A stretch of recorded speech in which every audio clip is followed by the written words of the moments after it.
Hi, I'm Cameron. And I'm Hayden. And this is... Until the End of Audio Problems. Otherwise known as...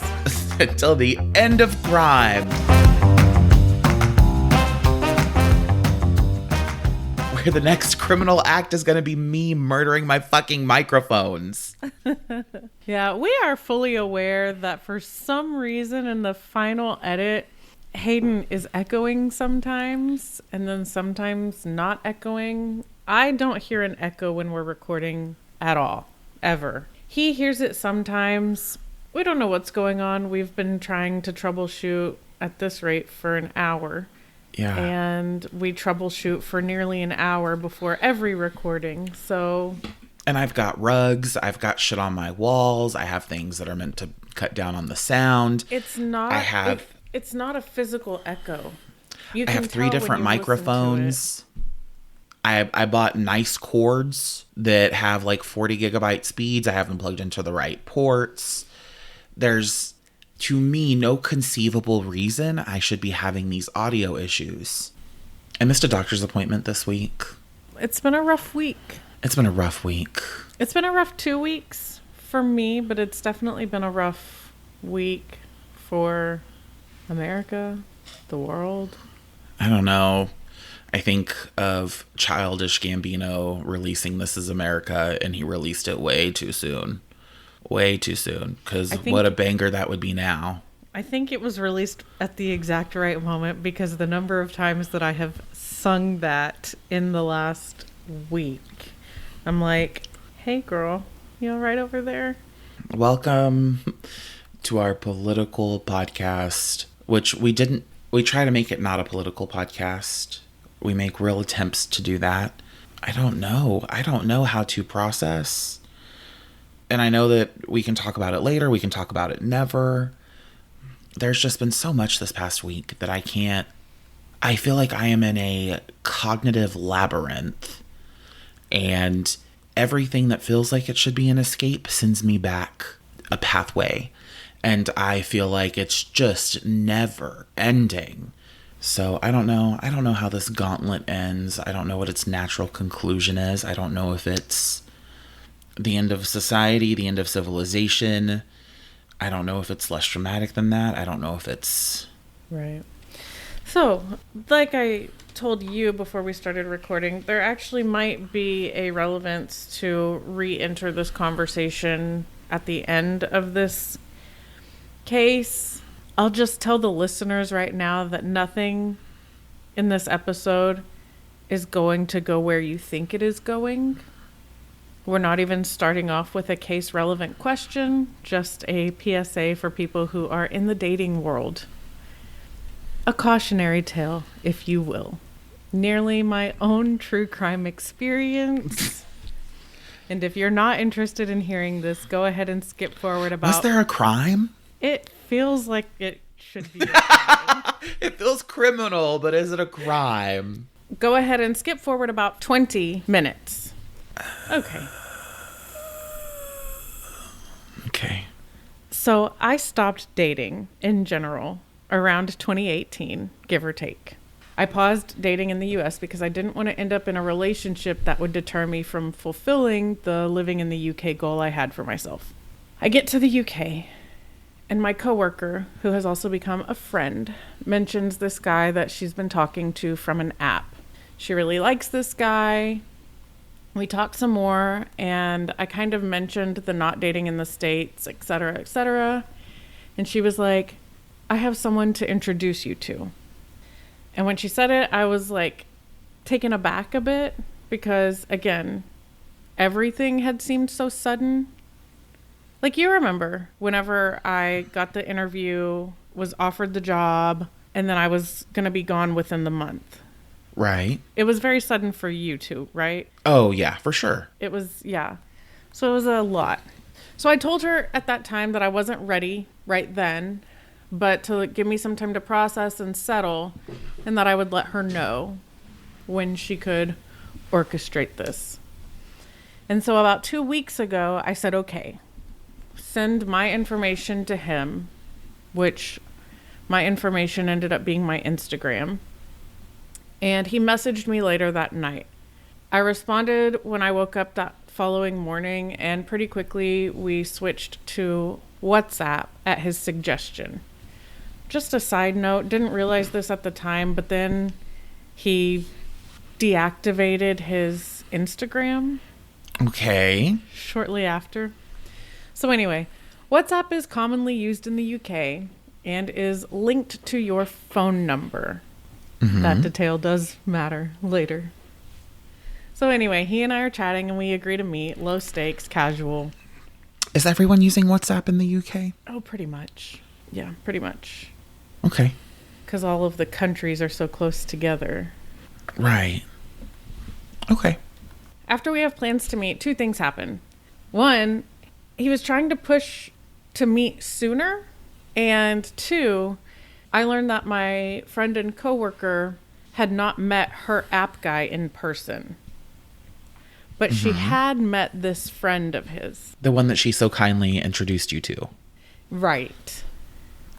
Okay. So the details are It's already in. feeling hairy. It's already feeling very suspicious. The guy I met, who's a friend of the guy I was talking to that I haven't met. Well, okay, Cameron, I'm just saying sometimes the writing is on the wall. No. I know. Okay. You know me, and I... Actually, let me just read my next couple lines. The details are trickling in, and each one is feeling more and more like a pink flag at the very least. Because you know that I collect information, and my brain won't stop worrying through it until I can make sense of it and put it all together in a logical way. Mm-hmm. And so the way in which things were unfolding started to, like, I don't know, raise the hair on the back of my neck. I was like, there's something weird going on. This isn't right. This is weird.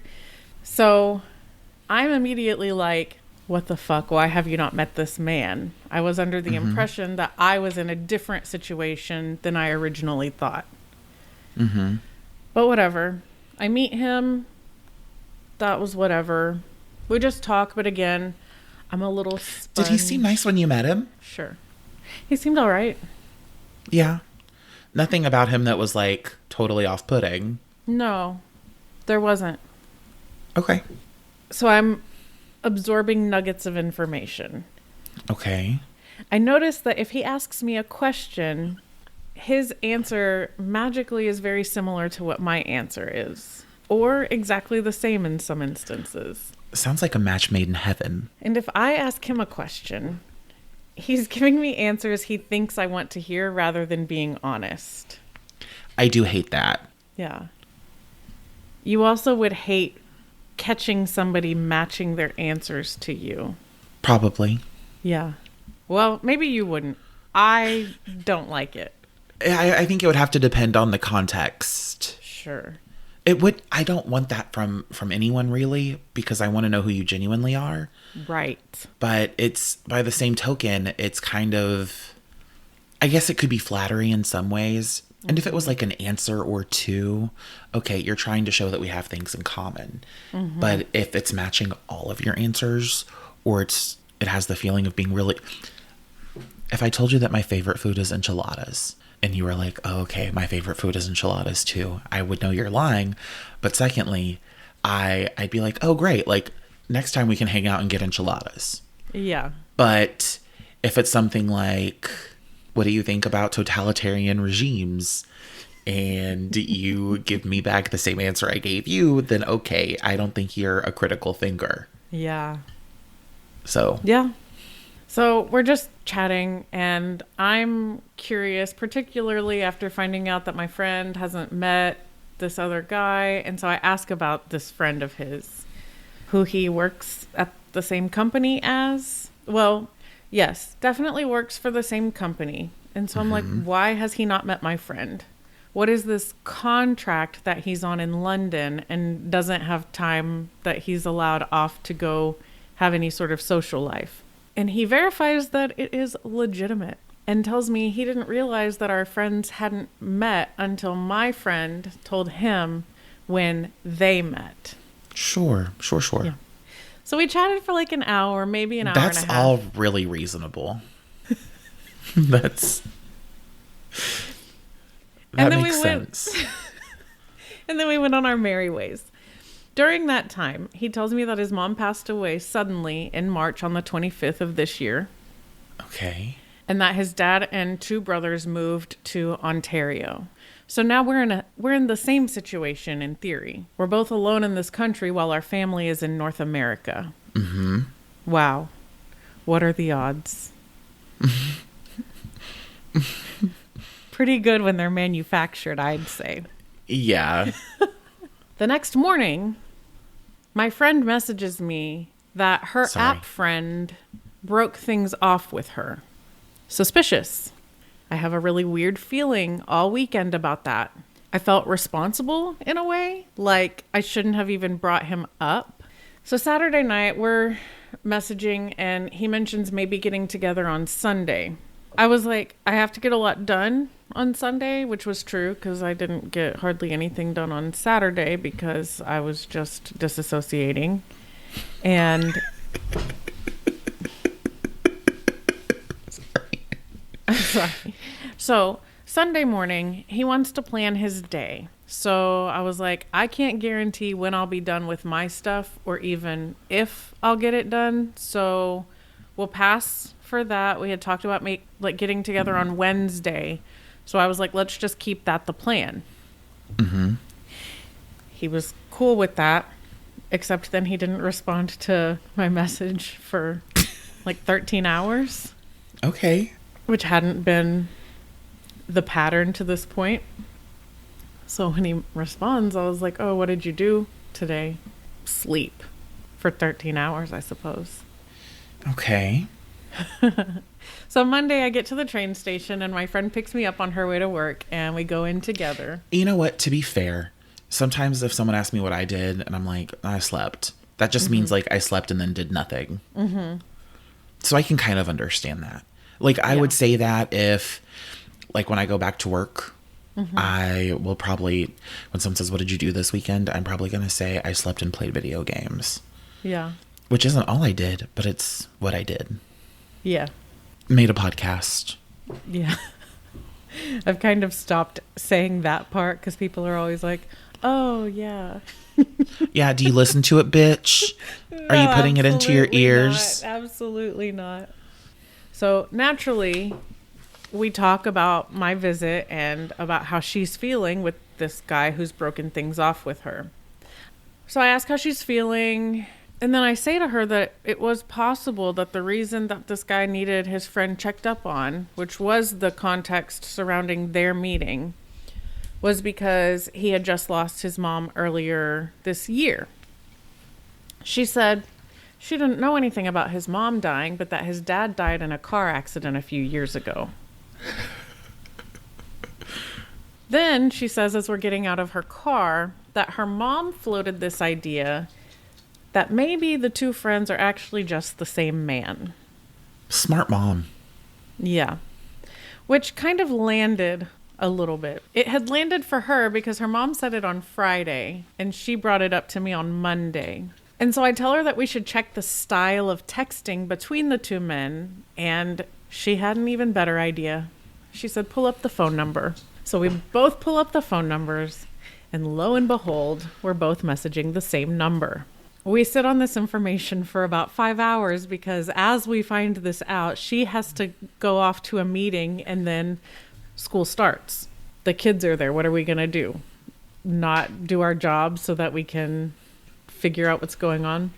So in the meantime, I am trying to maintain a conversation with him while she and I figure out how we want to handle this. We weren't considering anything nefarious, but we did want to simultaneously address it with him.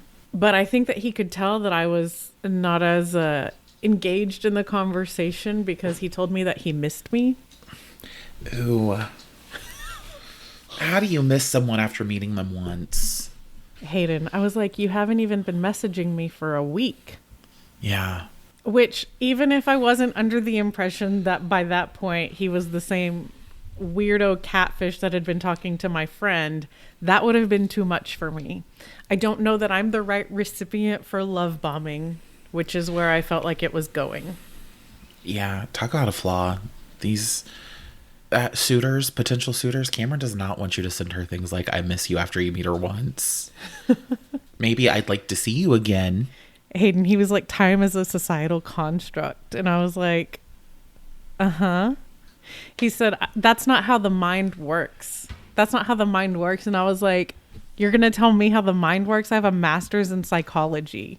I'm pretty familiar with the mind. And he was like, oh, haha, I thought for a second there you weren't familiar. And I was like... Please continue, because I'm tired of hearing about his... Yeah. So the final lesson of the day on Monday... He is a player. Oh, I know. Neither one of us has a class. It gets so much worse still. So we were going to address it during that time. And right before that lesson, he tried to make plans with me for that evening. Okay. So... one of the red flags from our chat was when he asked if there was anything about him that was giving off red flags. I didn't know he had any other color flag. It was a weird question when it was asked, and it warranted a weird answer. So we finally both get to a point where she and I know what we're going to say. And so she sends a message addressing him by the other name. And I message by him... the name she knows him as, or the one you know him as? The name I know him as. Got it. And I message him saying that the biggest red flag for me was that he and the other guy have the same phone number. I then followed up my message by telling him that I didn't know his motivations behind lying and doing what he did, but that carrying on with my friend for as long as he did was very cruel. Mm-hmm. And then we wait to see if he'll reply. And we're basically taking bets at that point. He has his read receipts turned off, so there's no telling when he originally saw the message.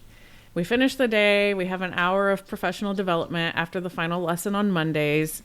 And then she takes me back to the train station. I take the train back to my stop, walk to my flat. And as I'm walking into the building, he responds, which may have been coincidental, but it freaked me out regardless.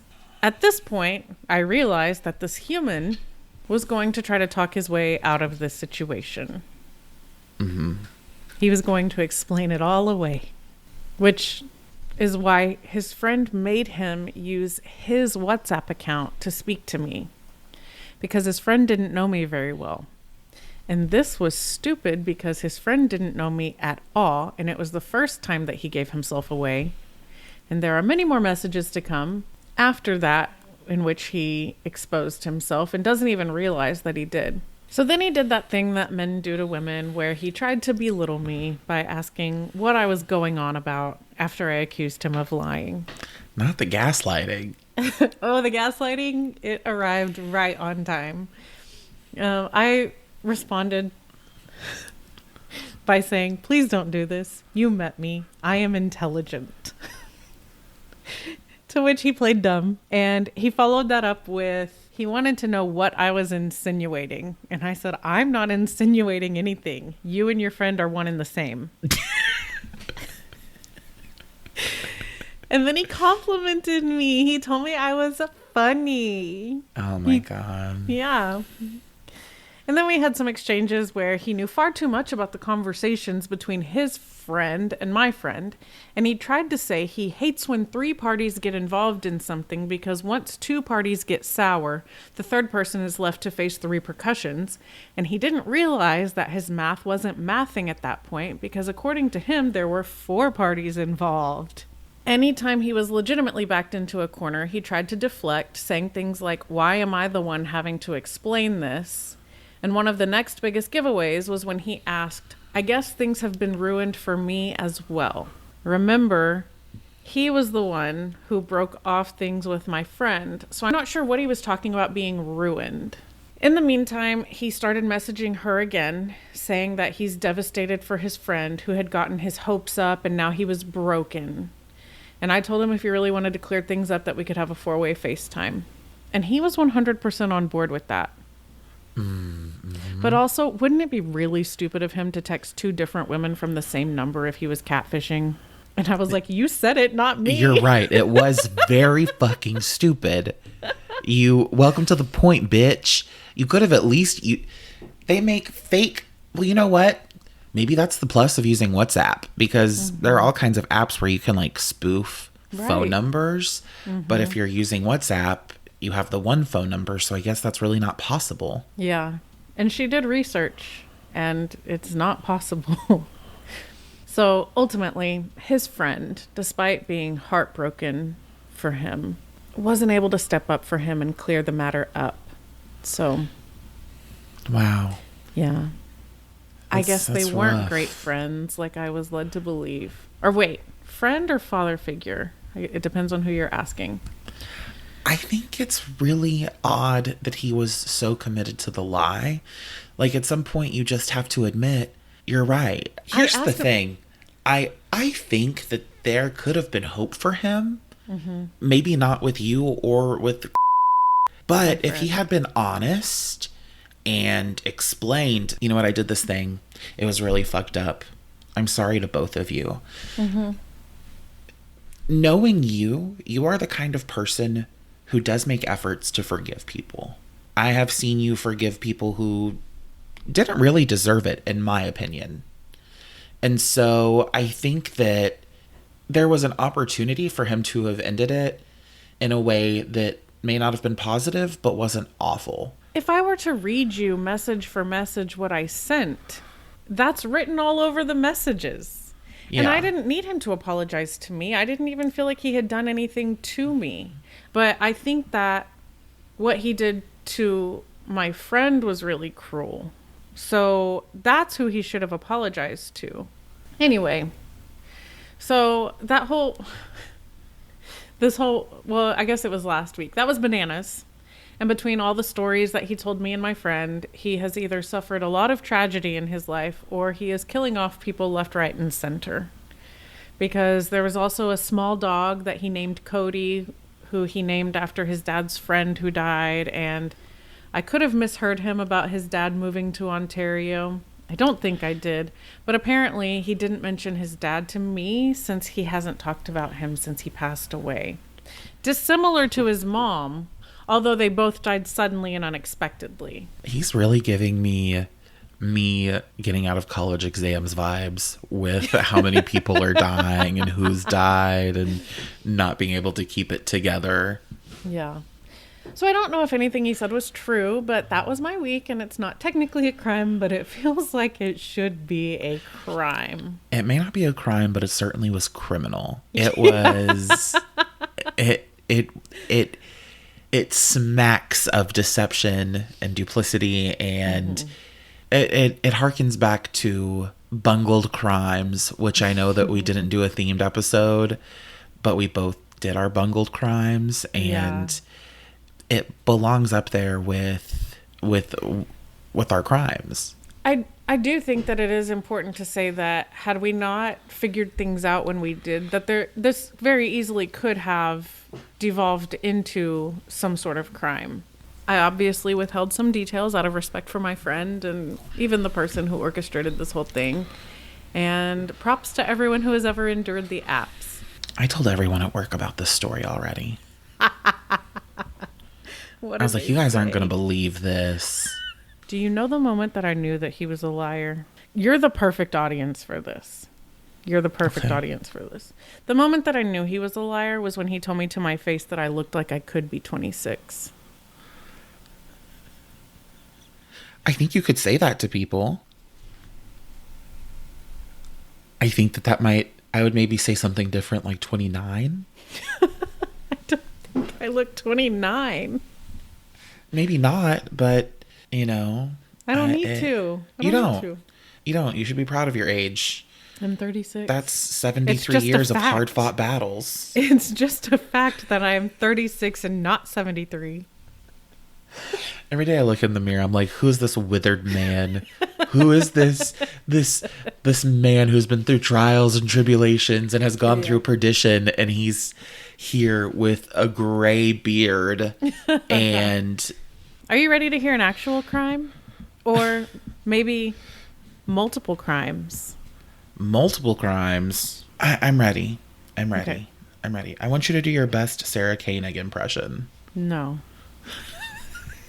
I'm not going to do that. I don't have one. I'm not going to create one. But I am going to give a disclaimer. I found this case weeks ago. I've been working on this case for weeks, not days. So there was not an ulterior motive for me choosing this case. All right. Given the events of the last week. All right. So this case does involve a few minors whose names are available, but I'm going to refer to them by their first initial instead of their names because they didn't really ask for any of this. Okay. I think that's a good way to handle it. In September of 2024, 15-year-old Jay confided in a female relative named Kathy that she had been abused by her stepmom starting in November 2023. Kathy was obviously alarmed by this, particularly the details of what Jay told her would happen to her. And so she reported this to Child Protective Services on September 16th, and they opened an investigation into Patricia Madrid and James Jackson. His name is supposedly pronounced Jamie, but is spelled Jammy. So if I mess it up, Jammy. Oh well. You get the picture, right? I do. A woman and a man named Jammy. Yeah, so Jammy has 2 children, an older son, Jonathan, who is legally an adult during the time of this case, and then Jay. Jay had been diagnosed with ADHD, autism, and fetal alcohol syndrome. Okay. Jay and Jonathan's mother died in 2014, and not very long after Patricia started dating Jammy James. Patricia also has a daughter, G, who lives in the house with them in Farmington, New Mexico. On September 20th, the police showed up at Jammy and Patricia's home with a search warrant. I'm just going to call him Jammy because I don't see why not. I don't see why not either. Yeah. Jammy, Jam, whatever you want. Yeah. When the police got there, Patricia pulled up in her car and they show her that they have a warrant and they ask if anyone else is present in the home. She tells them she believes that James is home and they ask if she has a key. She confirms that yes, she has a key to her own house. And then the officers, who can hear dogs inside, ask how many dogs there are and if they're loose or if they're friendly. Patricia says they're not friendly, and they ask her to secure them to keep everyone safe, but not to close the door entirely when she goes in to secure the dogs.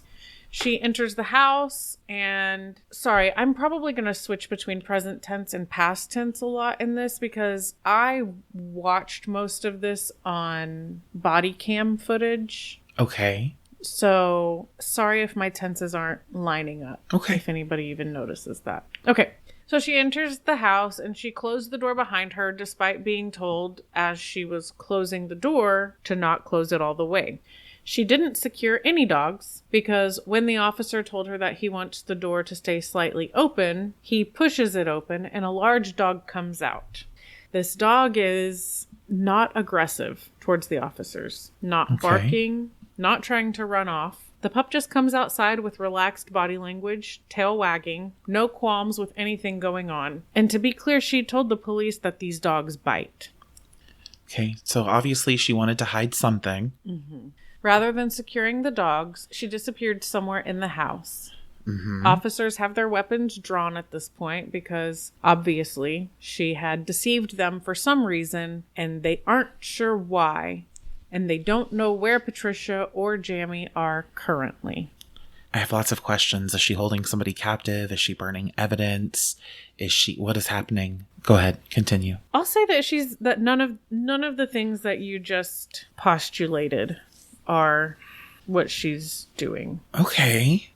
So she came back calling the dogs names and claiming that she had been looking for the leash. And after she returned, the officers began clearing the house and they have a discussion where they said basically what you said, that she was clearly stalling. Yeah. That they didn't like her whole dog ruse that she had gotten into. So they were on alert because they were almost certain that Jammy was in the house somewhere, but not presenting himself willingly.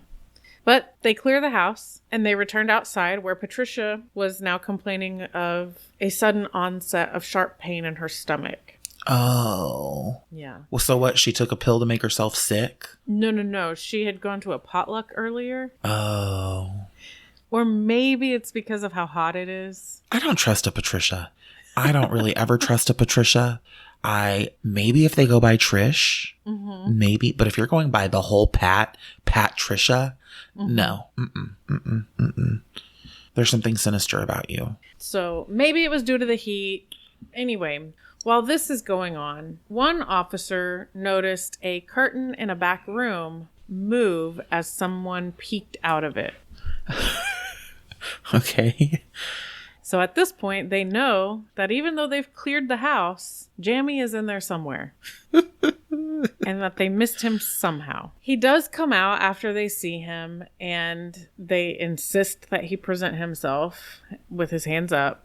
And they figure out that he had to have been hiding under a couch that converts to a bed in the space where the bed would typically fold into the seat of the couch. Because they also found a water bottle in there. How did he fit? Well, was the bed put out and he got in?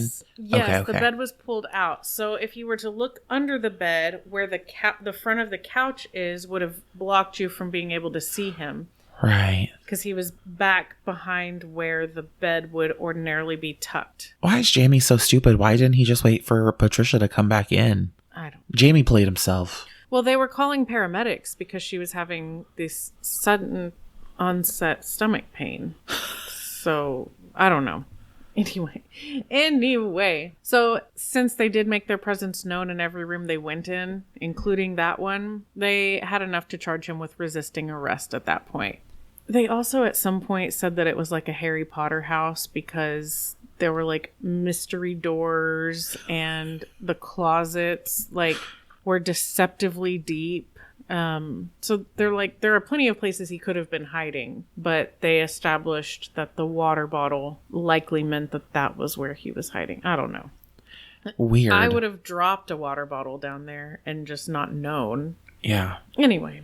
Yeah. Or told myself I'll pick this up later and then forget. Yeah, exactly. So Jamie and Patricia, who had been evaluated by paramedics by this point, for the tummy pains, were presented with allegations that were made by Jay. Patricia insisted that Jay has mental health issues that were likely the reason that she would make these accusations against them, claiming that it's all made up. Okay. This doesn't really gel with what the officers have noticed to this point because there are cameras all over the house, inside and out, like in bedrooms. And then, why would A, Patricia tip Jamie James off? And then B, why would he hide? If there was nothing to hide, they wouldn't have done all that. Right. Yeah. Jamie knew he had done something. Yeah. Yes.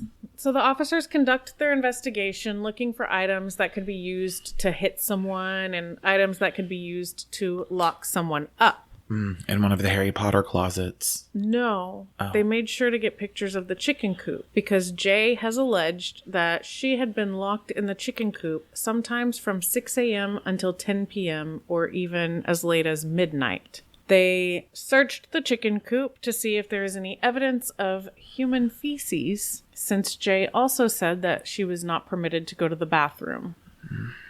It was unclear. I do believe that they did find that evidence that they were looking for, but I can't say that with 100% certainty. So when they got to the police station, they were taken into interrogation rooms after Patricia declined to go to the hospital. But then she said that she felt like she probably should have accepted that offer. Then her head started hurting, but she agreed to speak with the detective, chalking it up to probably just high blood pressure. Both Patricia and Jamie are Mirandized. Immediately in their interviews, they both started talking about Jay having some grudge against Patricia ever since she came into her life, which was 10 years prior when she would have been 5. Patricia talked about Jay seemingly wanting to punish her. That is, the child wanted to punish the dad's girlfriend or wife or whatever she was. It kind of sounds like she deserved punishment. Well, The choice of words that she used was interesting because we're talking about a girl who they know has autism, ADHD, fetal alcohol syndrome, and who was 5 when this all began. And they're making it seem like she has some weird grudge when likely she was grieving and then forced from her home to move in with this other woman and her daughter. And all of that change was potentially thrust upon her without any professional help with the transitions and the grief and all of the things, which that is speculation on my part.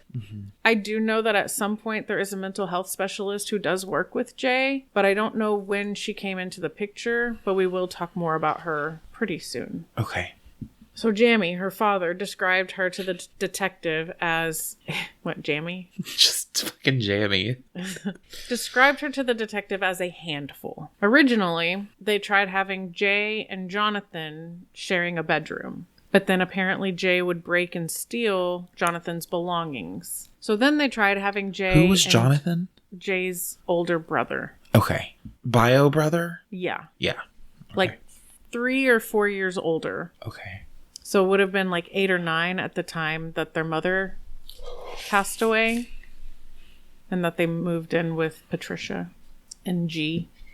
Then they tried having Jay and G share a room, and Jay was breaking and stealing G's stuff, according to Jamie. So they made the kitchenette Jay's room. Now, I don't know exactly how this works. Because this is a full-blown 2-story house, maybe 3 stories. So did the other 2 then get their own bedroom instead of... Yeah, they each had their own room. Instead of them sharing and then Jay having her own room? Do you not think that it would have been weird to have an older male stepbrother share a room with a younger female stepsister? I don't know why older brother didn't get put in the kitchenette then. I don't understand the kitchenette at all because this is a full-fledged house. I don't know where or why there would be a kitchenette unless I'm misunderstanding. Well, they might not have had 4 bedrooms. Excuse me. I'm not saying that they did have 4 bedrooms. I don't understand why they have a fucking kitchenette. Instead of a full kitchen? Instead of a kitchen, unless there's... Did they have both? Some sort of basement area that would have had a kitchenette in it, but it doesn't really seem so. So I'm a bit baffled at the idea that there would be a kitchenette, and then that it would be determined that that is a suitable place for a young girl to call her bedroom. But that's a digression. A lot of questions about that. Yeah. Don't worry, I don't answer them because I don't know. I wish I fucking did. So, Patricia claimed that Jay would get violent with G during play when they were younger. I guess when they were playing with Barbies, she would, hit either G or the Barbie that G was playing with her I don't know. Then Patricia said, quote, "She looks like this frail, innocent person, but she's not." This woman is disgusting. There's a reason why I didn't trust anyone named Patricia. Again, 15 years old with autism, ADHD, and likely developmental delays or a learning disability due to the fetal alcohol syndrome. Jay also, according to Patricia, had poor hygiene, which was a problem that Priscilla, a psychologist, addressed with the family and with Jay. Priscilla was helping Jay create a schedule for bathing and using the restroom. That's also... Both ADHD and autism can affect one's ability to commit and complete personal hygiene. And I'm not as familiar with fetal alcohol syndrome, but I feel like there's people with any type of disorder can follow commands and guidelines and rules. That's true by and large. Right. But to say and speak about her in a way that robs her of all grace and dignity, I think is more telling about Patricia and her beliefs and actions than it does anything about Jay. Right. Yeah, I agree. After discussing this during the interview, the detective brought up that one of the allegations made by Jay is that she was only permitted to use the bathroom facilities during designated times twice a day. If she needed to use the bathroom outside of the scheduled time she was allowed in there, she had to get explicit permission from both Patricia and Jammy. Patricia started to deflect a little bit, saying that Priscilla was the reason for these rules surrounding the bathroom usage. She said Priscilla told them that they can't force her to use the toilet or shower, that she needed to be able to do it on her own, which to me begs the question, why limit her access to the bathroom then? Right. When the detective asked about Jay being locked in the chicken coop, Patricia claimed that she was not aware of this. Jamie said that Jay lies a lot, which would explain this allegation as far as he's concerned. Patricia went as far as to say that she was not only unaware of any chicken coop detainment, but that she doesn't have anything to do with Jay. A bit of a move away from acknowledging that Jay had to ask both her and Jamie to use the bathroom. Right. She used a lot of victim language surrounding herself with regard to Jay. And then there are times later on where she outright calls herself a victim.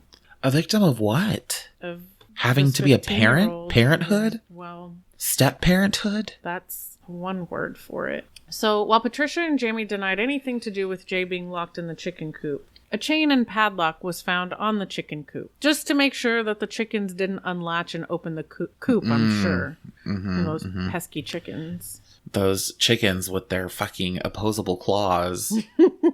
Talons.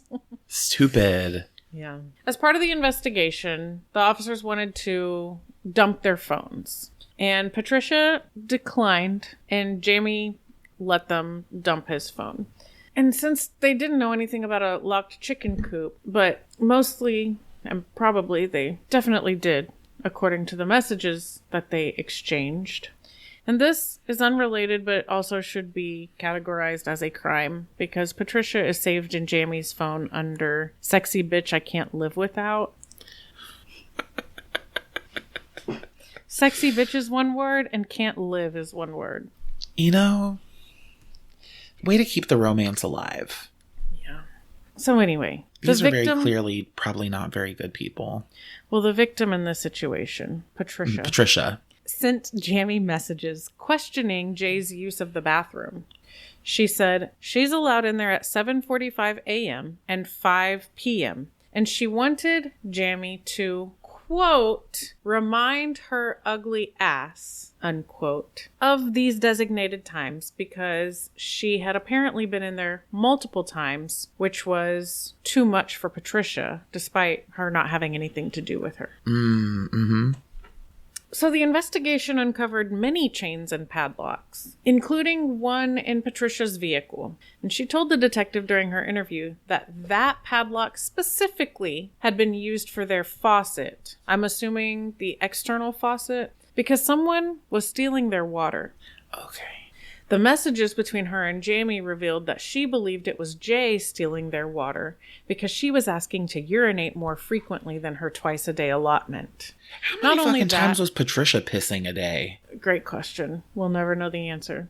Not only that, but one message read, quote, so that means she's stealing water again, unquote. Again. Stealing water. Again. Patricia's going out there and turning on the faucet herself just to have something to be mad at Jay about. According to Jay, sometimes she was permitted the privilege of sleeping inside the house, on the cracked tile just inside the front door. Patricia didn't know anything about her sleeping there, if she's ever slept by the front door, but she didn't offer a location where Jay did sleep. Jamie claimed that she slept in the kitchenette on the hideaway bed, which is assumably the location that he had been hiding away when officers were attempting to clear the house. I do think that you have a good feel for these people by now. But just in case you don't, here's a list of messages between Patricia and Jamie. Not necessarily all in the same conversation or on the same day, but it would be too tedious for me to go through all of the messages. So you'll just have to accept this highlight overview. Patricia, quote, put Jay in dog room. Jammy, quote, well, I Googled it. Having her stand in one spot wearing earmuffs and eye mask is abuse, so we need to figure out something. Patricia responds, you feel sorry for her, but she's the one abusing me and everyone else, so stop. Make sure it's tight and over her ears. After she's done eating, backyard. Tell her she's gonna get another spanking if she doesn't hurry up. Patricia, after she eats, put her in the backyard standing by the pool. Just an aside, this was shown on the screen at the same time that Jamie was denying that she was ever forced to stand by the pool in the winter when it was cold without the appropriate attire, and he was laughing it off, saying that she lies a lot. I wonder what Jamie said then. Jamie asked Patricia, do I feed her ass now? And Patricia responded, yeah, ice cream, cookies, and ramen. In another message, Patricia said, don't feed Jay.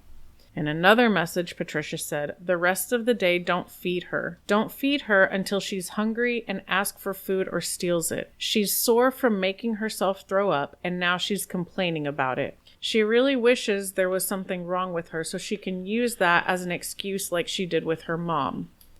She was digging under the garden bed and she took it into the coop. Lock her back up. I guess start locking her up before you leave. She's been stealing from my garden and eating.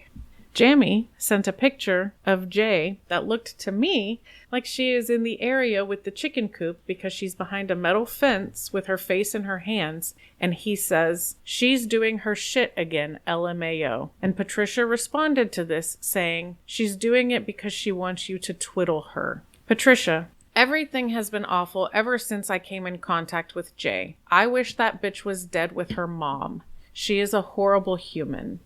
And how old is Jay? 15. Dear God. I'm hoping by now you get the picture, because that's the last of the... Yeah, no, I've got it. Yeah. Too bad Jay is just always lying about these things. Right. She's making everything up. Mm-hmm. So when the detective asked Jamie who was the primary disciplinarian in the home, he said mainly Patricia. Based on what I saw in the message exchanges, I would say that matches. And I would also say that Patricia really runs that household. Mm-hmm. According to Patricia, she really only disciplines G, her daughter, and that just involves her having a conversation with her. She said that they can't discipline Jonathan because he's an adult, which I don't agree with, but... And then with Jay, Patricia alleged that Jamie took the lead on that and put her in the corner sometimes. Does Patricia not understand that the jig is up? She certainly does not. I know that you got some of this from those messages, but like there are times where it's talking about starving her and then times where it's talking about feeding her ice cream and ramen. So they would starve Jay, and then when they knew she had a visit with her counselor coming up, they would force feed her ice cream and ramen 6 times a day so she would not look starved at her visits. Disgusting. Mm-hmm. After the police left the home, they realized that their camcorder bag had been left there, so that evening they returned and encountered G, who was very upset that they had her phone. She kept going on about needing the phone to contact her doctor in case she had an allergy attack and expressed quite a lot of frustration about her mom being suspected of child abuse. She seemingly was also frustrated because she alleged that her dad's ex-wife abused her, and the system, according to her, failed her. She seemed agitated because she also made claims about Jay being a liar and seemingly being believed by authorities.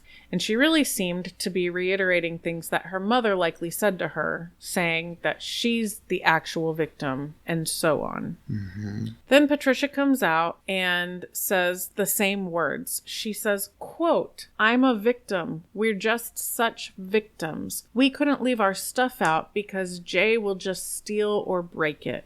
So this all goes on, and the investigation continues. 5 months after this initial search warrant was executed, on February 18th, 2025, Patricia and Jamie were arrested. I took a minute, but I'm glad they were. Jesus. They both posted bond and were out, awaiting their court dates. Okay. Where was Jay taken? Where was Jay in this time? I don't know. I'm not sure. I don't know. Okay. February 26, 2025, at 7:58 a.m., a frantic 911 call is made from the home of Patricia and Jamie.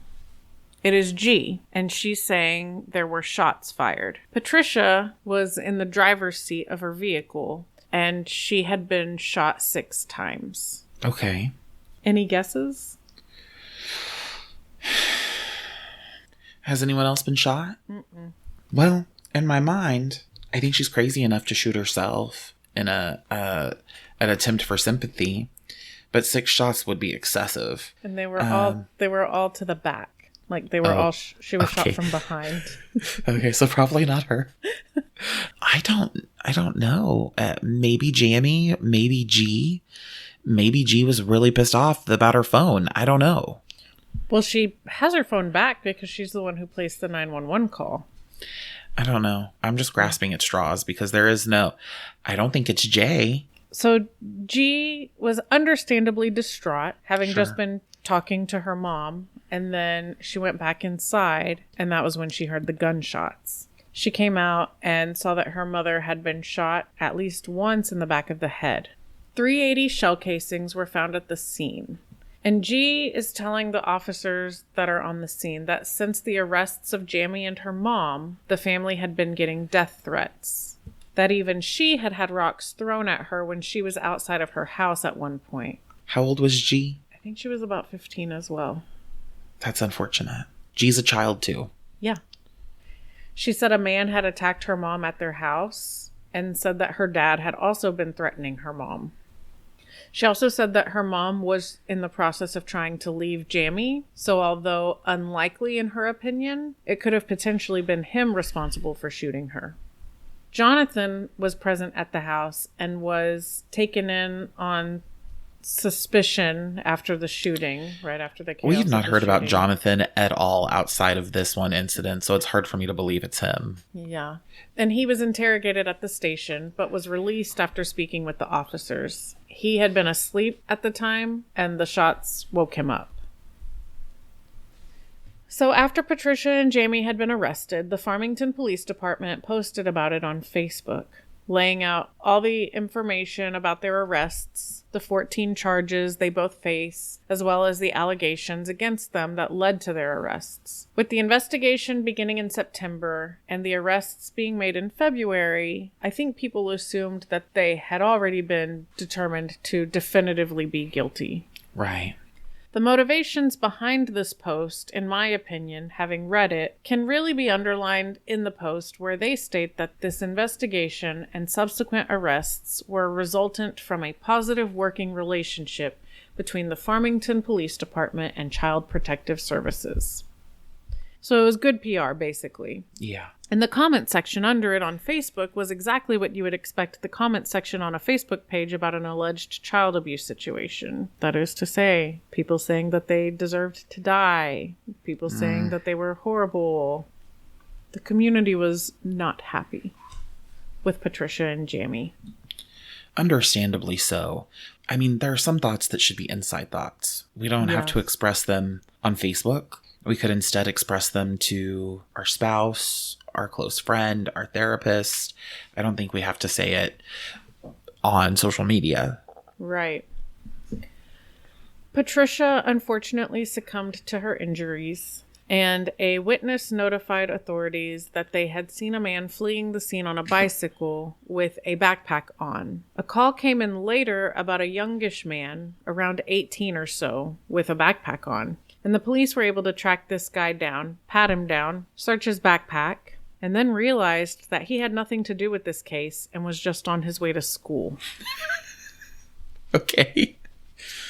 They send him off with a, "Make it to school, please." Like being profiled and patted down on your way to high school is just a run-of-the-mill occurrence that he shouldn't be traumatized by. Right. A member of a marginalized community. Which community was he a part of? Was he a young black man? Latino. Mm-hmm. As they were able to piece video footage from what looked like maybe doorbell cameras and possibly traffic cameras, they were able to track the man on the bicycle who had been noticed fleeing the scene, and were able to see him getting into a white Chevy pickup truck. The truck was traced back to Mark Sandoval, G's father.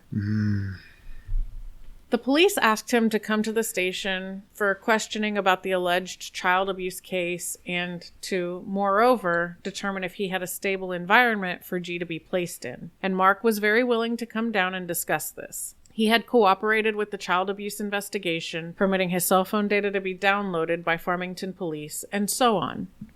But he became upset when they began asking questions about the shooting of his ex, rather than about his daughter's potential abuse and placement with him. Mark was very upset at the idea that there was child abuse going on in the home that his daughter had been staying in. He, along with the community, seemingly, were upset that Patricia and Jamie were allowed to get out on bond at all, because in the court of public opinion, they were guilty. Mark was also very upset that the police had gotten him to the station and into an interview room under what he felt was false pretenses. He refused to volunteer his DNA as they requested and felt bombarded. He refused to relinquish his phone to them until they had a warrant. He learned that his house was being searched. Well, his mother's house. So he and his brother...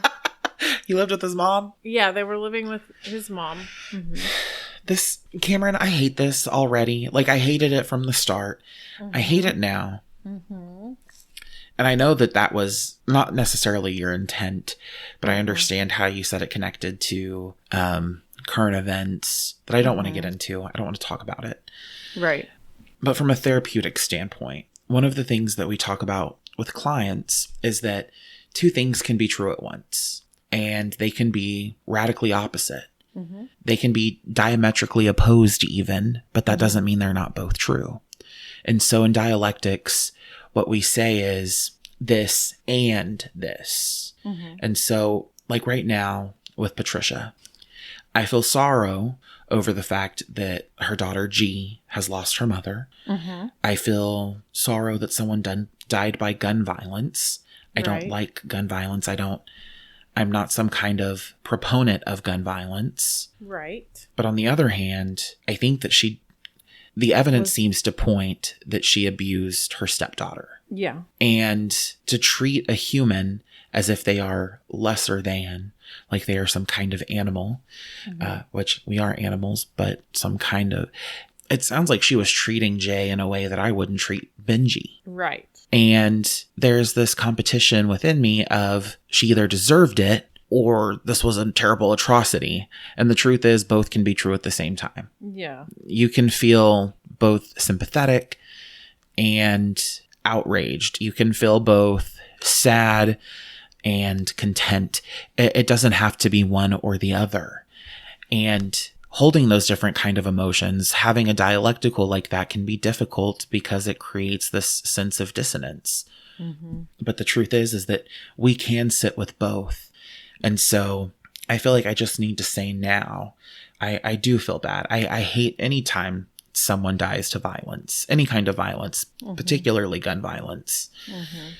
I think it's fair to say that I would have also liked to see how their case played out. Mm-hmm. I don't think that one person should summarily judge and execute somebody. Right. And so, I don't know, it's invoking tough feelings I've already been struggling with this week. Right. And so, to discuss it now, I'm like, oh, good. Let's make me confront these opposing feelings again. This is why I said I chose this case before all of this unfolded. Right. I know that doesn't make it better or anything, but I realized yesterday that it could easily tie into the events of this week. And it did. Yeah. It does. It did. You know what? It's all good in the hood. I just wanted to say that, and for the people who, please get rid of me saying it's all good in the hood. I understand. And if anyone is listening, if any of our listeners have found themselves feeling conflicted, either by this case or by current events or by anything in their life, both hating and loving your parent or hating and loving your spouse or your ex-spouse or whomever, or having these opposing force feelings, it is okay for you to say and. You do not have to say that things are one or the other, because the truth is that life is much more complicated and nuanced. And while our feelings sometimes grapple with both being experienced, your mind is capable of holding those competing ideas. And it's okay for you to feel frustrated by that. So practice self-compassion and practice mindfulness, and just note that no feeling lasts forever. Yeah.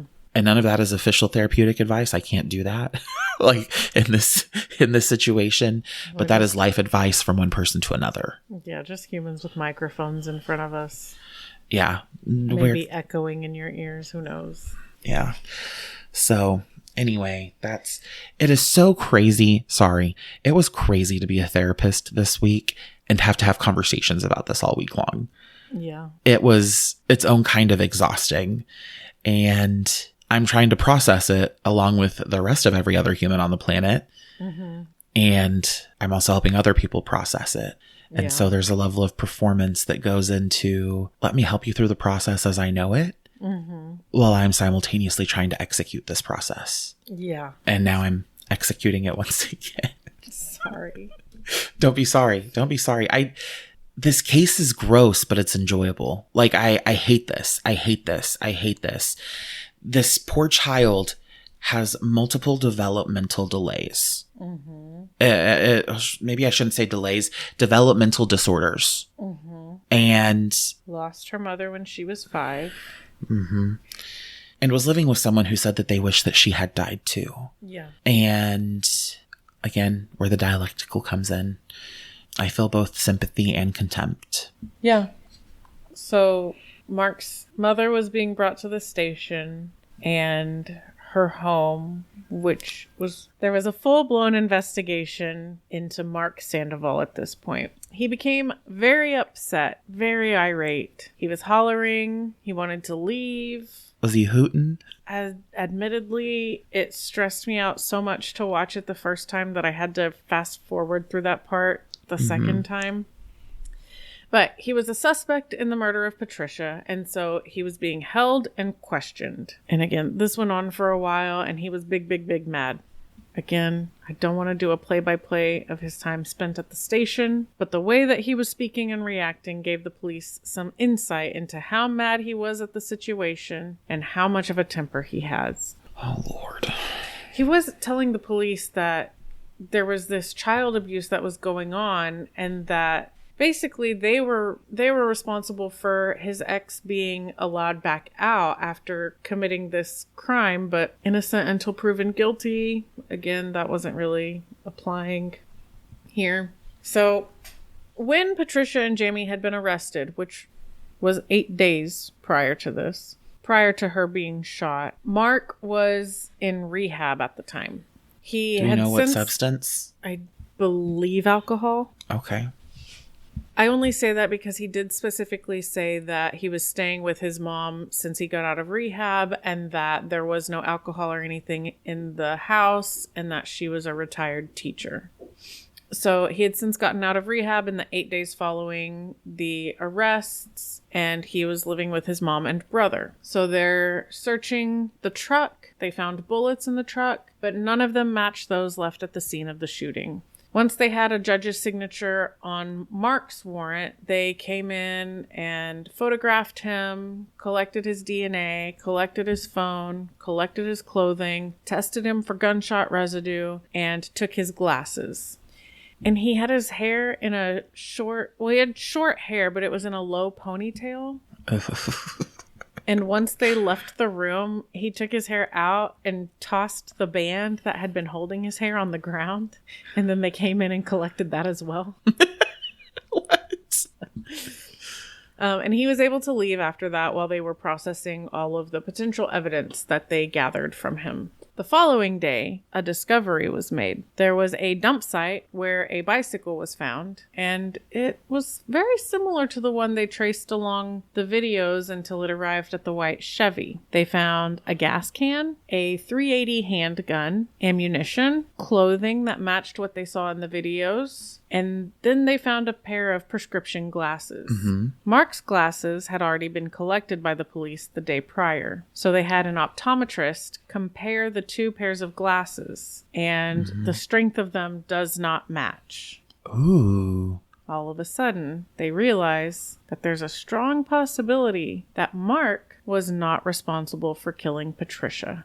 That's crazy, because I was sitting here thinking he killed Patricia. I know you were. And I was like, well, you leave it to this man, this husband who feels jilted and wronged. But it's because you forgot one of the things I told you at the very top of this episode. That nothing is what you think it's going to be. Nothing is going where you think it's going. Right. A new pair of shoes was also found near the site where everything else had been dumped, and on March 3rd, they were able to trace the sale of the shoes to Walmart, where surveillance footage showed a man purchasing the shoes the day before Patricia's murder, plus the gas can that was found. And it wasn't Mark who they saw on the video, but instead his older brother, Matthew. So the following day, Matthew was brought in with a search warrant, March 4th, and it was determined that the eyeglasses that had been found dumped were an exact match to a pair he purchased a year prior. Okay. He was charged with first-degree murder and tampering with evidence, and he is set to go to trial next month on the 20th of October. Mark hasn't been charged in anything, and Matthew refused to speak at the police station, so no motive for Patricia's murder has been confirmed. Jammy is set to have a pre-trial hearing tomorrow from today's recording, or yesterday if you're listening on the day this episode comes out, which is the 15th of September, with a jury trial beginning 1 week later on September 22nd. He is facing 14 felony counts, with 7 of those counts being specifically abuse of a child not resulting in bodily harm, and 7 counts of conspiracy to abuse a child. And when you want the updates on these cases, you will need to be subscribed to our Patreon for further information. Yes. I don't want to beat a dead horse, and I don't want to go back to where we've been either. And so I'll say this. I feel terribly sorry for Jay, first and foremost. But I am also sad for G. I'm sad for... It's hard to feel sad for Jamie. Although at this point, he's lost 2 wives, basically. Yeah. I cannot imagine losing Andrew. And even if we were villainous and evil and duplicitous together... If. I know. Our plans to take over the world haven't succeeded yet. We're like Pinky in the brain over here. I'm obviously Pinky. And I feel sympathy for him, but I'm also very upset with him. Yeah. And I hope he finds a way to work on himself and work on the relationship he has with Jay, if she's willing to do that at some point. From prison? How long will he be in prison? He has a pre-trial hearing tomorrow, and he has a jury trial a week from tomorrow. Sometimes they don't do anything to people. Sometimes they just get to leave scot-free. Yeah. But sometimes when there are 2 people who were the perpetrators, and one of them, for whatever reason, usually death, doesn't get their day in court to stand trial, then it's almost like they come down extra hard on the one person who is still around to They have to do more. Right. Because there's only one person to receive the punishment. Right. I hear that. I'm not saying that's right, but it does seem to happen sometimes that way. I think that we as people are obviously social creatures. Get to choose our family. That too. And I think that we are happier when the ties that bind are smooth and connected. And not everyone has that luxury. Not everyone wants to have that. But for Jay's sake and Jammy's sake, if that's ever something that they both want, I hope they're both in a place to have that. Yeah. And that's kind of the most sympathy I can garner. I don't know I don't know how to feel exactly, but I think that I hope all of the children are fine. Yeah. I hope that they're all doing okay. Yeah, categorically, Jay is vulnerable. And not just because of the diagnoses that she has, but also because she's a child. Right. And it was the adult's responsibility. And extreme trauma. And I don't really care how domineering Patricia may have been, because I think that was how this situation came to be what it was. But I found it really vile when he was sending messages to Patricia about his own daughter, saying that she was up to her shit again and asking if he should feed her. Yeah. And it is disgusting. Yeah. I don't know how you come back from that and you have a relationship with somebody who... This is more than you were let down by your caregiver, let down by a parent. I don't know how you come back from that with that person. I think for me, it comes from a place of... I have been... Well, you and I both have been doing mental health adjacent work for forever, right? Education is adjacent to mental health. And I have done hospice now, and I have done substance and mental health recovery. And one of the things I've learned is that there is no shortage of people who genuinely want to do right, despite having done so much wrong. And most people who, depending on their circumstances, but most want to have some kind of relationship with their parent. Mm-hmm. That is supposed to be our unconditional source of love. And for a lot of people, it's not. Right. For one reason or the other. And I think if there is a world where Jammy finds himself in therapy, finds himself having to work on himself, wants to work on himself, and starts to understand, and he may already, I don't know, but the severity of his actions and the horrid nature of his actions, that maybe he will decide that he wants to do something about that. And maybe he wants to be better for his daughter. And I think if that's something that he genuinely works towards, I have to be hopeful that there's some kind of chance for both of them. But I understand what you're saying. That kind of forgiveness, it feels impossible. And so, I don't know. I feel like... Go ahead. I understand that she's already lost a parent, so that's going to make her more likely to want to have a relationship with the parent that she still has the opportunity to have a relationship with. I'm just in the business of hoping that people can change. Yeah. It's a real business to be in, let me tell you. It's funny because you were talking earlier in this episode about me being like a person who wants to forgive or tries to forgive, or I think I just spend too much time playing devil's advocate and looking at things from multiple perspectives. I mean, I think you like to forgive, but I think you like for people to want to be forgiven. You want to know that they want to be forgiven, not just... Oh, I mean, the best apology is changed behavior. I tell that to my students all the time. Right. And so I think that there is, I didn't mean that was without any kind of caveat, but it's weird because I don't think of myself as being someone who holds grudges.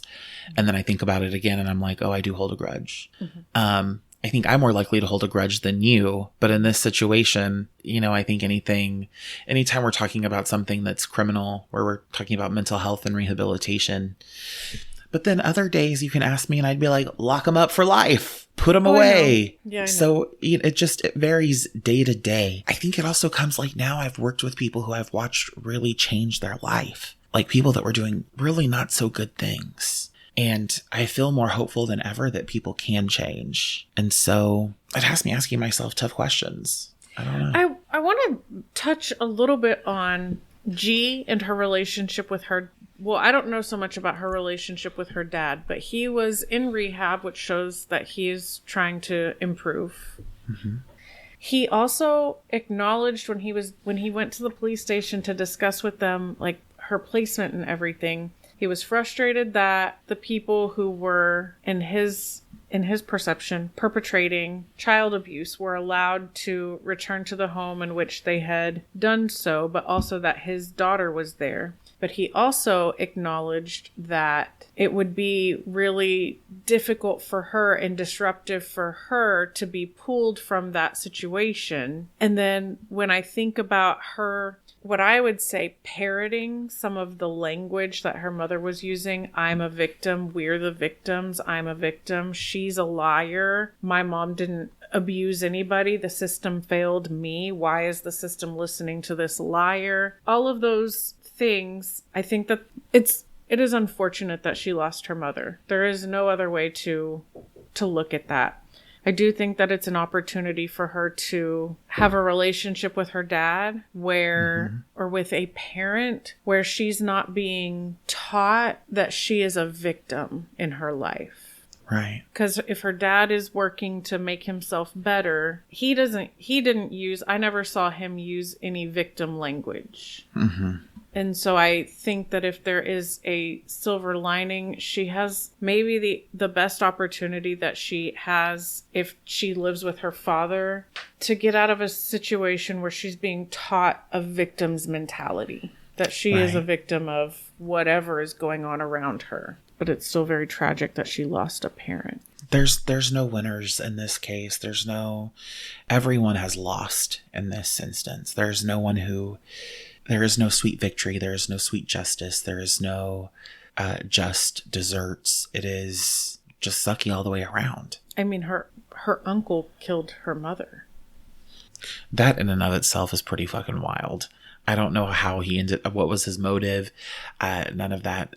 Of course, I know that we can't even get into that because how would we know? You already said that he didn't give any information to police that helped with that. Hearing that seems so much more sinister than what I could have come up with outside of that. Yeah. So that's all we've got for this episode. Thank you for listening. Until the next crime. If you enjoyed listening and want to hear more, please subscribe, give us a 5-star rating, and leave a review. A complete list of all sources can be found in the episode description.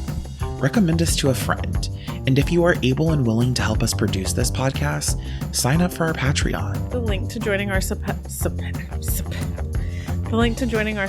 bestie tier for only $2 a month is listed in the show notes. Also, make sure you're following us at End of Crime Pod on Instagram. I don't know why. I haven't posted anything in the last 2 episodes. In the last month. Our email address is endofcrimepod@gmail.com. Feel free to reach out with questions or episode suggestions. Not that anybody will. Not that anybody will. Nobody does.